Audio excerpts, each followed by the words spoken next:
I came home early, drunk, thinking I'd surprise my wife.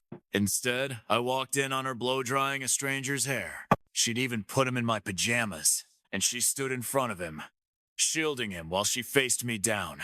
I thought that was already outrageous enough. But then I learned the guy was her first love. What shocked me even more was that all of this traced back to a secret buried for years. Jessica Miller's first love was back. Not only did she let him move into our home, she put him in my pajama set. The moment she gently lifted the dryer to his hair, it hit me she isn't cold and distant to everyone. I was supposed to be out of town on a business trip. When I heard Jessica had a dinner engagement tonight, I rushed back without telling her. Her stomach's bad ulcers. Lately, it's been killing her. If she couldn't get out of the dinner, I figured I'd come home and brew her some herbal medicine. I meant to surprise her. I ended up scaring myself. I unlocked the door lights on. Jessica was back. I called out. No answer. Only the hum of a blow dryer from the bathroom. I followed the sound and froze at the doorway. Jessica wasn't alone. There was a man I didn't know in there with her. The clothes on him looked awfully familiar, the set Jessica gave me not long ago. I'd told her that set didn't suit me. She'd gotten mad and snapped. Wear it or don't, as if I'd refuse. I've always taken her kindness without a second thought.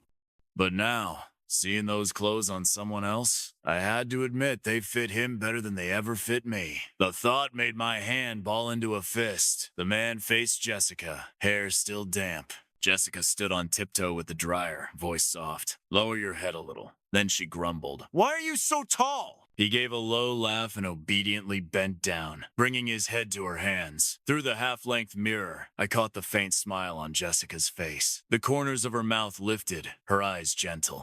Gentle on Jessica. I actually saw gentleness on her. It stung. Jessica and I have known each other and been married 5 years. She's cool by nature, cool to others, cool to me, like nothing ever rouses her much. She smiles, but it never reaches her eyes. I never made a big deal of it. People are different. If I chose her, I had to take the whole package, flaws and all. At least with me, she wasn't the same as with everyone else, or so I thought. Now it felt like I was just everyone else. Leaning on the door frame, my head was a mess, but I forced myself to steady fast. I rapped on the open door. Hey, you two! Sorry to interrupt. The pink bubble mood popped at once, and the pair finally noticed me. The man blinked, looked up, confusion sliding into recognition. He cocked an eyebrow and shot me a smile. Pure provocation. Jessica, on the other hand, jolted at my voice and nearly stumbled. She yelped, and the man caught her around the waist. My hand, half raised, hung there uselessly. Jessica frowned at me. Why did you come back early? I folded my arms. What? Did I crash your party? So are you two already done or about to get started? Her face went dark. Luke Dawson? What nonsense are you spouting? My suitcase hit the floor with a crack. Maybe take a look at what you're doing. A man and a woman alone in the bathroom. Bathroom play, huh? Getting fancy now? Luke! She was furious, eyes blazing. The man who'd been watching coolly stepped forward, putting Jessica behind him. Mr. Dawson, right? You've got it wrong. What's between Jessica and me isn't what you think. We're just friends. Talking about your wife like that, isn't that out of line? His tone said I was the one insulting them. I let out a short laugh. If you're gonna say something that shameless, maybe start by letting go of my wife's hand. How is it soft? Nice to touch? You enjoying yourself? His face tightened. Mr. Dawson, if you have a problem with me, say it. No need to talk about Jessica like that, I snorted. Like what? Crude? Low class? You won't say it, but you're doing it. You? He bristled, ready to lunge, but Jessica caught his arm and yanked him back. Both of you! Shut up! He protested. Jessica? I'm supposed to let him smear us? I scoffed. Or what? Curse me out? Or take a swing at me? That'll really clear things up, considering she and I are still legally married. Or you could be brave and tell me it's true love. I'm a generous guy, happy to step aside for true love. Jessica grabbed my hand and hauled me out. We're talking. Now. I didn't resist. I even looked back and smiled at the man. Make yourself at home. Jessica dragged me into the bedroom and slammed the door. For once, the always composed Jessica looked rattled. I glanced at the bed neat, not a wrinkle. I clicked my tongue. Guess you hadn't made it that far. I really did get back too early. Luke, shut up. Her eyes were spitting fire. Do you have to be this nasty? You weren't like this before. I laughed under my breath. And what should I be like? Quiet while I get cheated on? You're giving me too much credit. I grew up rough. This is the real Luke. Surprise. She drew a long breath. Luke, I don't want to fight. We can talk later. He's a college friend. He just got back from overseas and has nowhere to stay. I let him crash here for the night. Stop making a scene. I stared at her. That's what you shut the door to tell me? Her silence was its own answer. Of course I was disappointed. I followed her in here because I still expected something from her. A real explanation to cut through my barbs. Clearly that was wishful thinking. Got it. He's staying here. Fine by me. Do whatever you want. I turned for the door. Jessica caught me. Where are you going? I stared at her. A threesome? I'm not into that. Her grip tightened. Nails digging into my skin hurt like hell. Luke, what is wrong with you?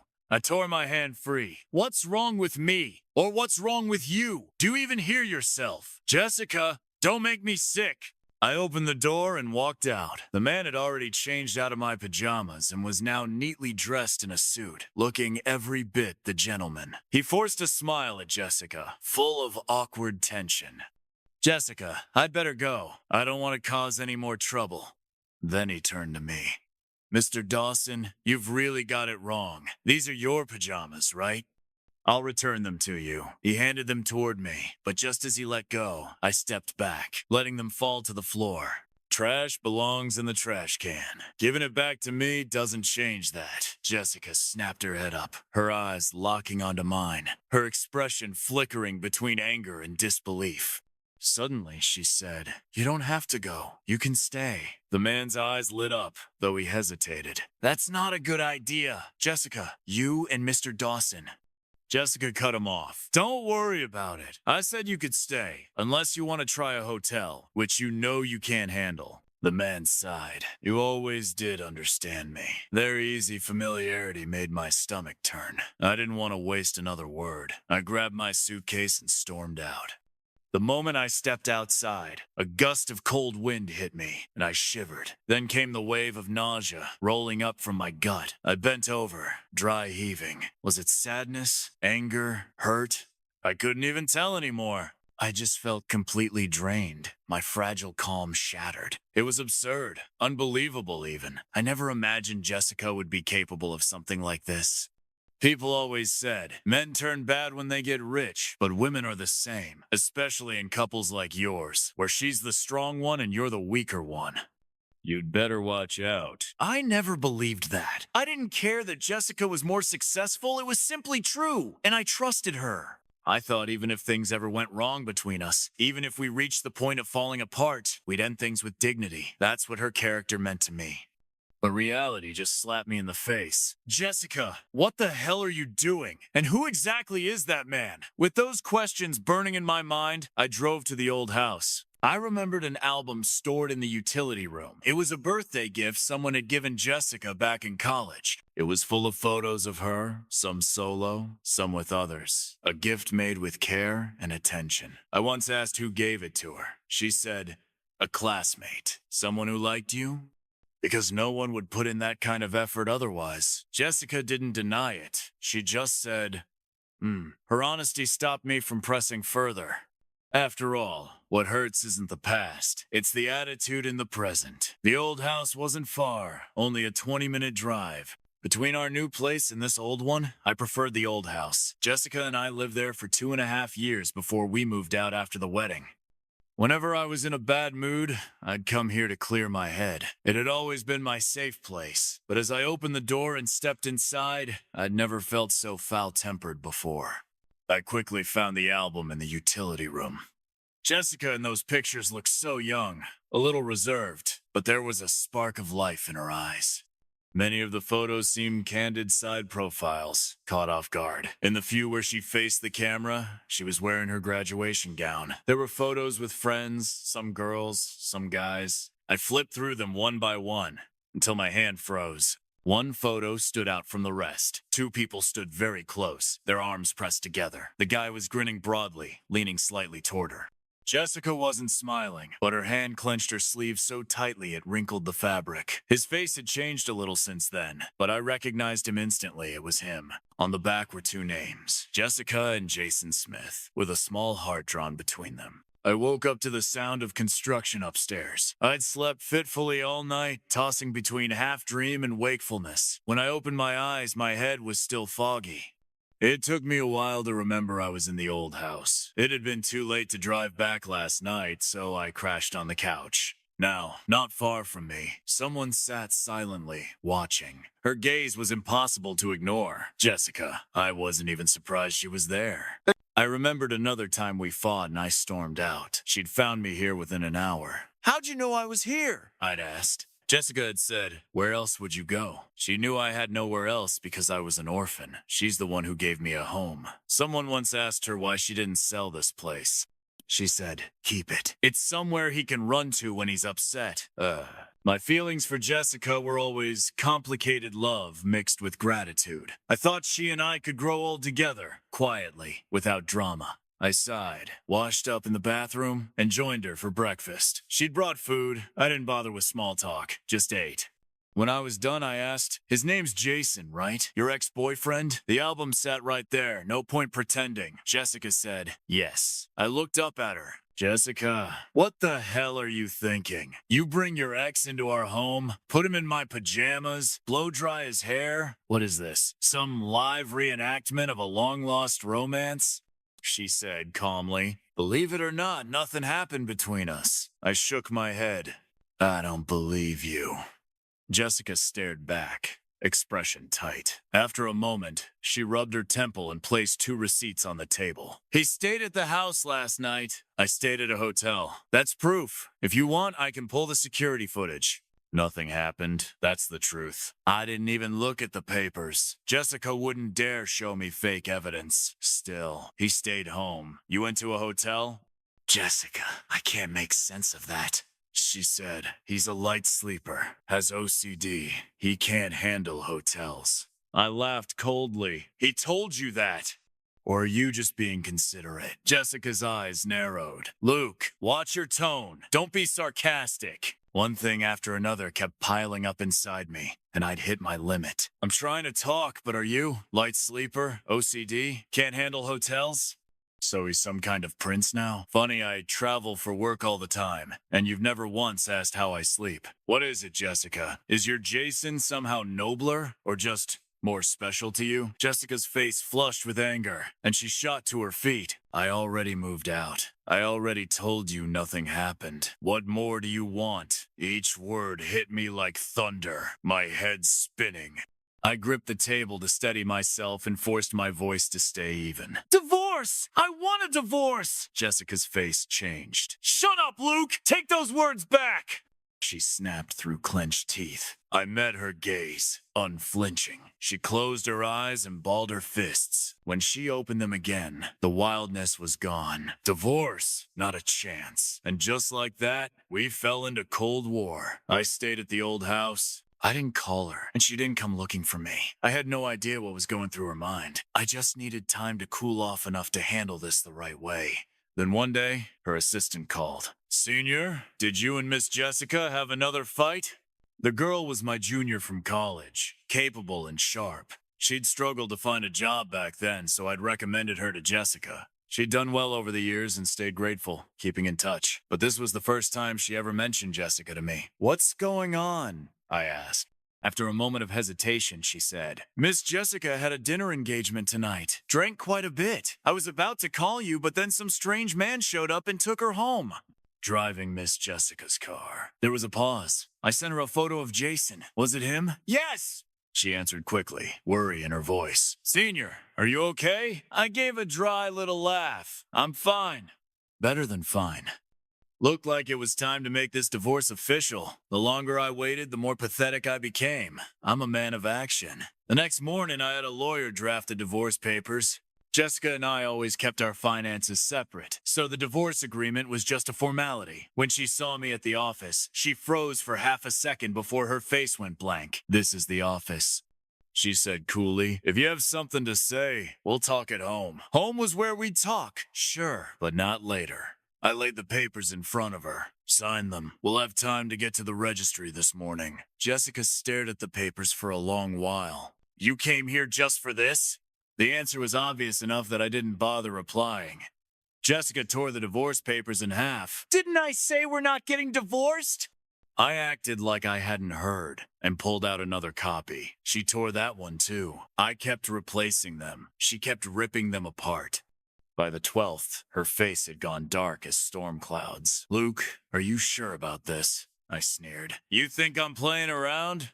She slammed the last copy on the desk, signed her name with a sharp stroke, and said, "Let's go to the registry." We drove separately and met there. Luck was on our side. There weren't many people today. It was soon our turn. The clerk asked, "You've both thought this through?" I nodded. Yes. Jessica's eyes lingered on me. "And you? Are you sure?"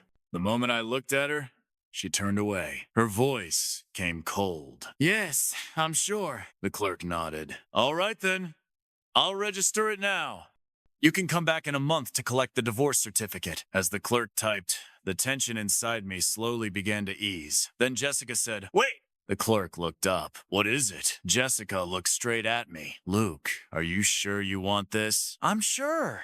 Jessica shot to her feet, knocking her chair over with a loud crash. "Luke, you really are ruthless!" she shouted, then turned and stormed out without another glance. "What happened?"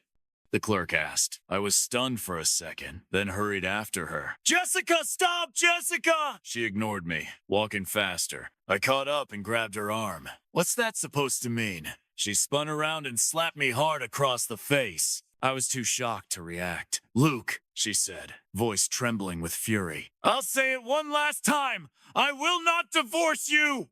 My anger ignited. "What the hell does that mean? You won't divorce me? Are you playing me?" Jessica drew a deep breath. "Luke, how long are you going to keep this up? You're blowing up your whole life over something baseless, running away, demanding a divorce. Does that make you feel good? You're a grown man. Can you stop being so petty? You're exhausting me." I looked at her quietly. "I'm not throwing a tantrum, Jessica. I mean it. I want a divorce." "Why?" she demanded, her face twisted with disbelief. "Because of Jason? There's nothing between us. Nothing! Why can't you believe me? How could I?" I shot back. "Tell me, where's Jason living now? Somewhere you arranged for him? He doesn't have a car, right? So you gave him one? Why was it him who picked you up when you were drunk? And after he did, where did you go, Jessica? What happened?" I gave a bitter laugh and shook my head. Actually, no need to answer. Just that one night, if I hadn't come home, what would have happened? Nothing? She snapped, her frustration spilling over. "I already had a hotel booked. If you don't believe me, you can ask." "I don't believe you! It was the second time I'd said it!" "Jessica, I don't believe you. No matter what you say or do, no matter how much proof you show me, it doesn't matter. I don't believe you anymore. That's all. Cutting ties cleanly has always been my strength. That's how I've made it this far. Life's been cruel, and I've had to learn to protect myself. I never let anything drag me down, 'cause there's no one pulling me up. I'm an orphan. Actually, before I was even born, I was already fatherless. My mother discovered she was pregnant only after my father died in a car crash. She didn't want to keep the baby, and I couldn't blame her. My grandparents begged her to give birth. They told her she didn't have to raise me, just give birth, and they'd take over. They handed over my father's inheritance and the insurance payout, all of it, to her as the price for my life. And so, she had me. After her postpartum confinement, she left with the money. My grandparents raised me. As for my mother, I felt nothing. No love, no hate, no longing.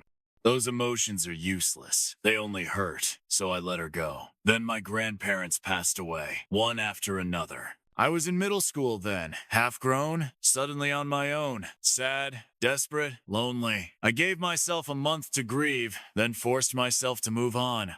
Later, someone offered me $100,000 for my grandparents' old house. I agreed. Everyone called me stupid, said I was getting robbed, that they were taking advantage of me because I had no one.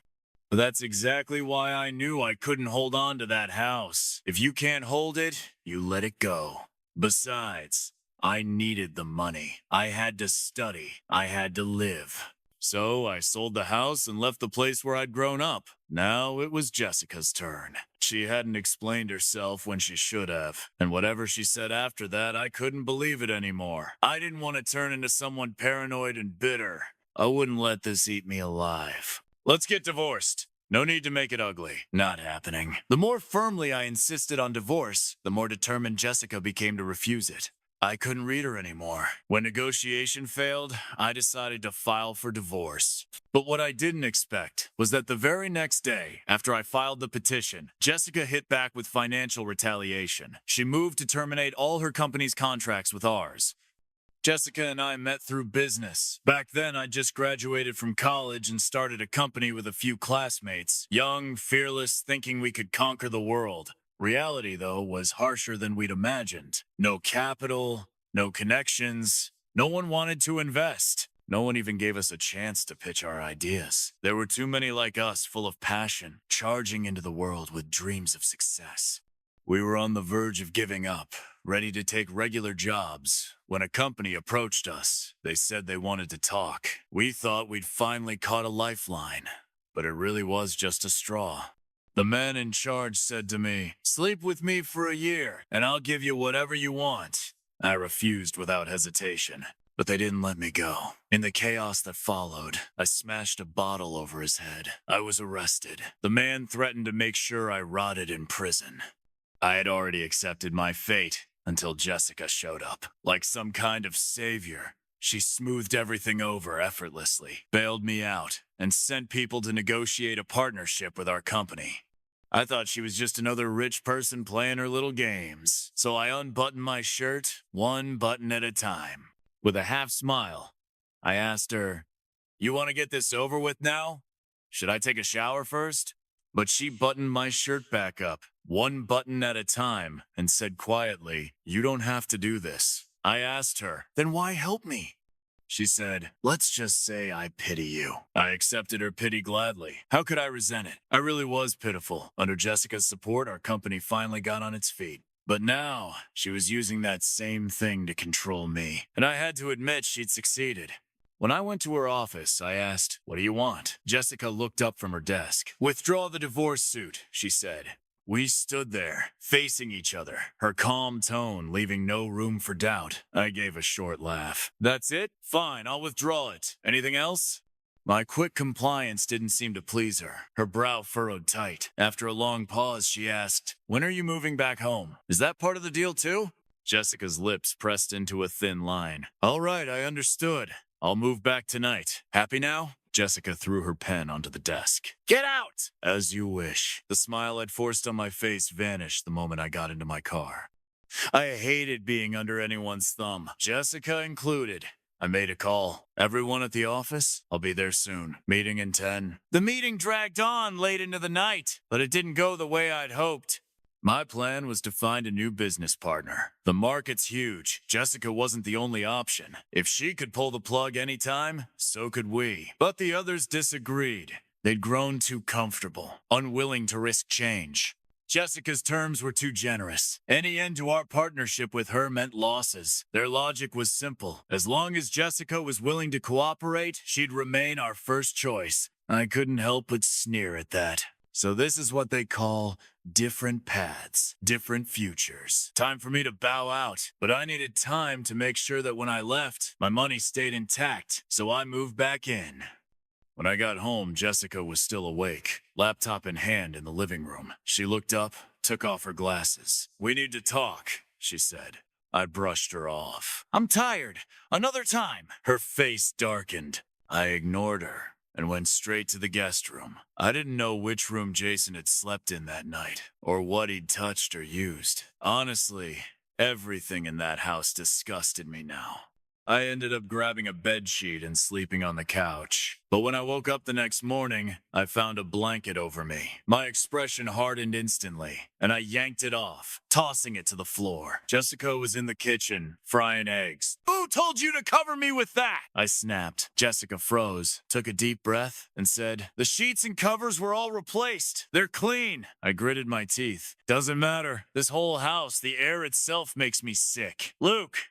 Jessica's voice rose. "You're being ridiculous. He stayed one night. Nothing happened. What are you even so mad about?" I let out a low, bitter laugh. "Mad? Fine. Wait till I bring a woman home, put her in your pajamas, and blow dry her hair. Then you'll know how it feels." "You wouldn't dare!" Jessica's eyes burned. I shook my head calmly. "It's not that I wouldn't dare. It's that I wouldn't stoop that low. I've got principles. I don't do disgusting things like that." We broke off in anger. She dumped breakfast into the trash and went back to her room.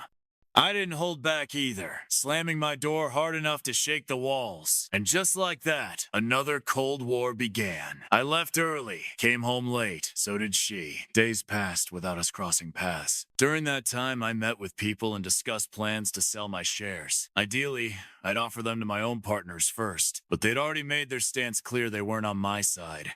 So to maximize my profit, I had to look elsewhere. The only courtesy I offered was splitting my shares across multiple buyers, so none of them would have any say in company decisions. Whether they later bought each other out was no longer my concern. The negotiations went smoothly. With each payment deposited, I fully withdrew from the company. They were furious, storming over with flushed faces and raised voices, ready to tear things apart. It was ugly. I gave you the choice, I told them. You didn't take it.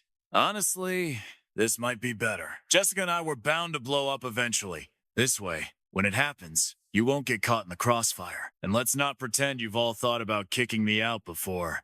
Their eyes darted away. You're talking nonsense. When did we ever think that? I gave a tired smile.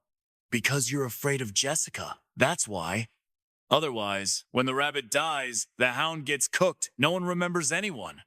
With the company settled, it was time to settle things with Jessica. But before I could go to her, Jason came to me first. He said he wanted to talk. I agreed.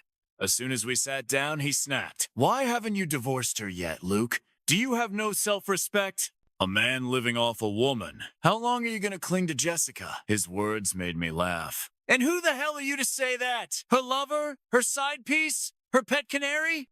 Did Jessica even give you that title? Because from what she's told me, there's nothing between you two. You get that? You're not even qualified to be her boy toy. I gave him a slow once-over. Besides, it's not that I don't want the divorce, it's that Jessica won't allow it. And that's all you've got? Jason's face flushed red. You're lying! Jessica would never refuse a divorce. She doesn't even like you. If it weren't for... How? He suddenly stopped mid-sentence. I frowned. If it weren't for what? Jason smirked, smug and cryptic. Haven't you ever wondered? You and Jessica come from two different worlds. Why did she show up in your life? Why did she suddenly help you? You really think all that was coincidence, Luke? You're too naive. What are you getting at? I asked. Jason raised an eyebrow. You really want to know? Then beg me. I stared at him quietly, then gave a short, cold laugh.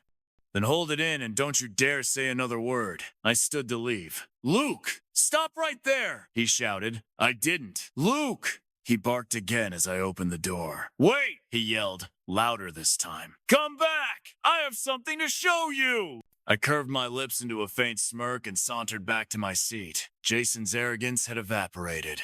Good, that was how a conversation should start. His expression turned cold as he pulled a photo from his jacket and slid it across the table. This is Jessica and her adoptive mother, he said.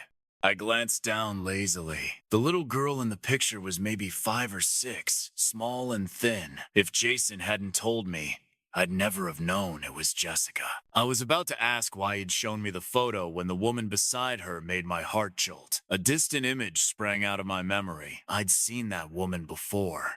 Back in my hometown, buried under a pile of old clothes in my grandmother's wardrobe, there was a maroon booklet, 3 words on the cover. Marriage certificate. Inside was a photo of 2 people. One was my late father, the other was my runaway mother. I didn't know much about Jessica's family background. All I'd ever known was that both her parents were gone. She had no siblings, no relatives, an orphan, just like me. The only difference was she was rich and I was broke. Jessica visited her parents' graves every so often. I'd offered to go with her once, but she'd refused. No need, she'd said. That simple no need had also kept me from ever taking her to see my grandparents' graves. Sometimes I'd wonder if the way we lived, quiet, distant, was right. I never found an answer. I had no experience with people, no elders to guide me, so I just told myself, it's fine, leave it be. I'd lived like that with Jessica for 5 years. And now, Jason was telling me that those 5 years had been nothing but a joke. Jason said Jessica was an orphan, literally raised in an orphanage. But she'd been lucky. At 6 years old, a wealthy couple adopted her. They had no children of their own and treated her like their own flesh and blood. Especially her adoptive mother. Her love could have rivaled that for a biological child. When Jessica was 12, her adoptive father died of illness. 6 years ago, her adoptive mother got pancreatic cancer and passed away after half a year of struggle. Before Jessica's adoptive mother died, she told Jessica the truth. She had a son. She felt guilty toward him and begged Jessica to find him, to take care of him. Guess who that son was? Jason's smile twisted as he looked at me. Back then, Jessica and I were in love. Out of nowhere, she broke up with me, said she had to fulfill her mother's last wish. But why? She was my girlfriend. What right did she have to just walk away? She wanted to honor her mother's dying wish. So what about me? Luke, you're lucky. Your mother thought of you even in death. She made Jessica your guardian angel. His voice cracked into bitterness. But what about me? Why did your family's tragedy have to destroy our love? I took the photo from him. As I was leaving, he called after me. Luke, you'll divorce Jessica, won't you? I will, I said. But are you sure you want to go back to someone who threw you away without a second thought? Jessica, we need to talk. I arranged to meet her at home. She showed up half an hour late, collapsing onto the couch. Exhausted. Talk about what? She asked. Where should I even begin? Forget it, straight to the point. I placed the photo in front of her. So your adoptive mother was my biological mother? Jessica's hand froze mid-motion, fingers still pressed to her temple. Who told you that? Doesn't matter, I said. Let's talk about something that does. Jason, she muttered, sinking into the couch.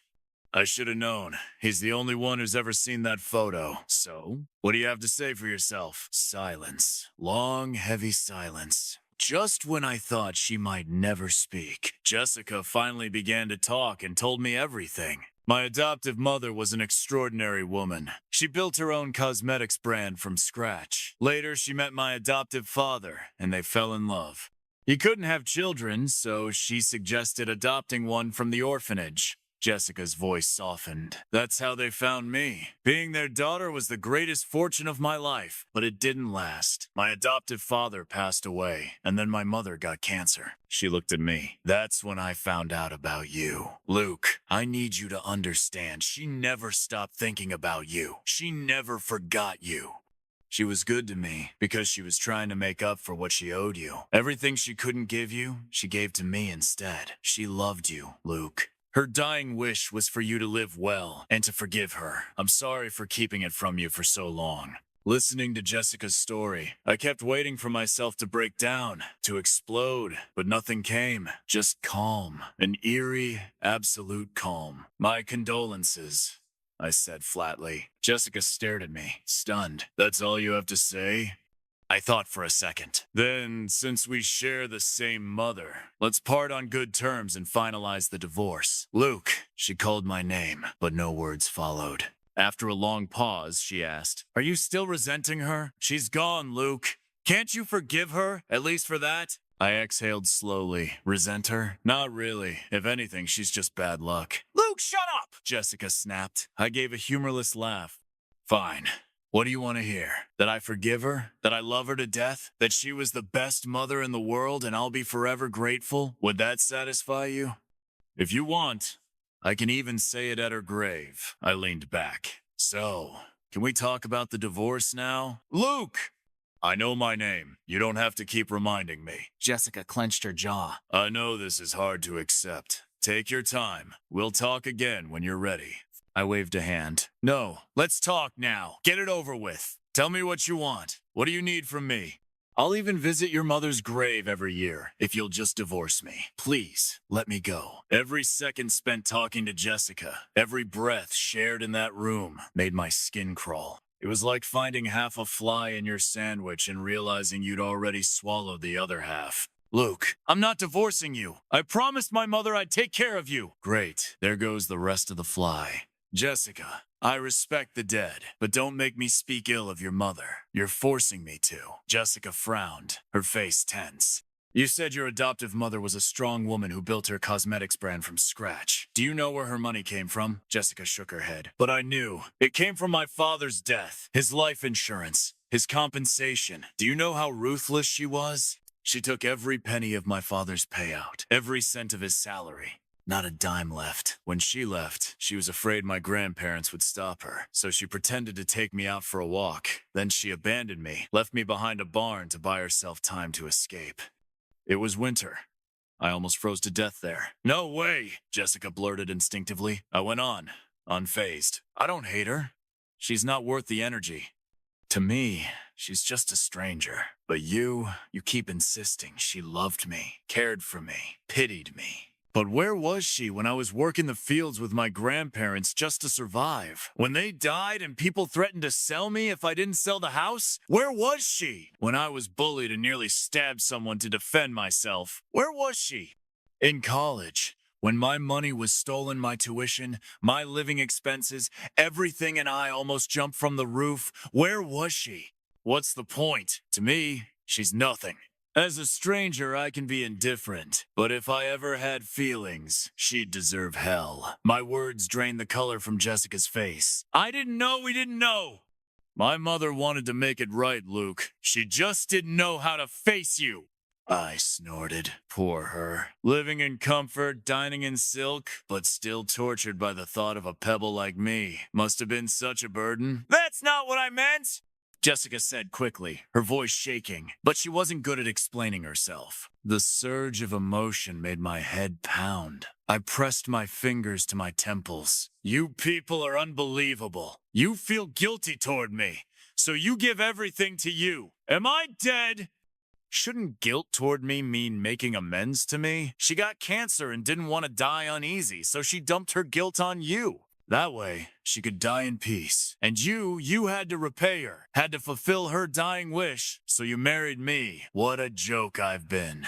I looked at Jessica curiously. Tell me, why did you think marrying me was the best way to make it up to me? Did you think I couldn't find a wife on my own? You could have just given me money, seriously. I took a breath. Jessica, let's divorce. I was born from her body. There's a birth record. A certificate proving I'm her son would be easy. If you still refuse, I'll just sue you for inheritance rights. That day I said a lot, probably too much. After her few attempts to speak, Jessica just sat quietly, listening. We both knew there was no way back for us. Divorce was inevitable. I waited 3 days. At last, she agreed. This time, she drafted the divorce papers herself. She gave me more than half her assets, her shares in the company, and other things I didn't even look at. None of it mattered to me. My therapist once told me my biggest problem was desire, or rather, the lack of it. I don't want anything, not even money. It's easy to explain. I have no one behind me and no one ahead of me. He asked, "What do you want most, Luke? You need something to live for. Without it, you'll lose the will to survive." I thought for a long time and finally told him, I just want someone to love me. I worked hard, lived hard, tried to be better, all for that. To be loved. But Jessica destroyed it all. She destroyed my 5 years. I hated her, but I couldn't bring myself to truly despise her. I wouldn't let her scar me that deeply. I had to remind myself she did help me once.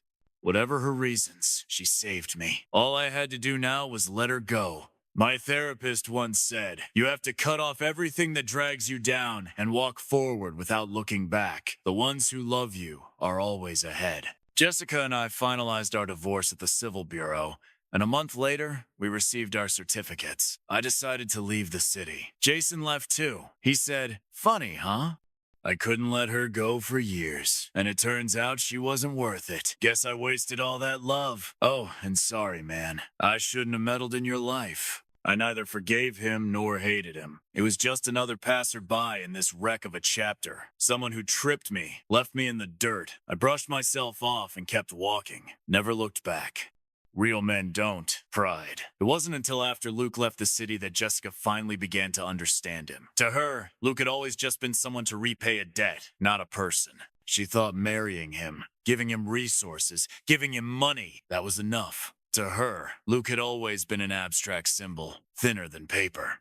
She never saw him brewing her medicine, never saw him trying to make her laugh. She never noticed his hope or his disappointment. She'd lived 5 blind years beside him, and yes, it was bad luck.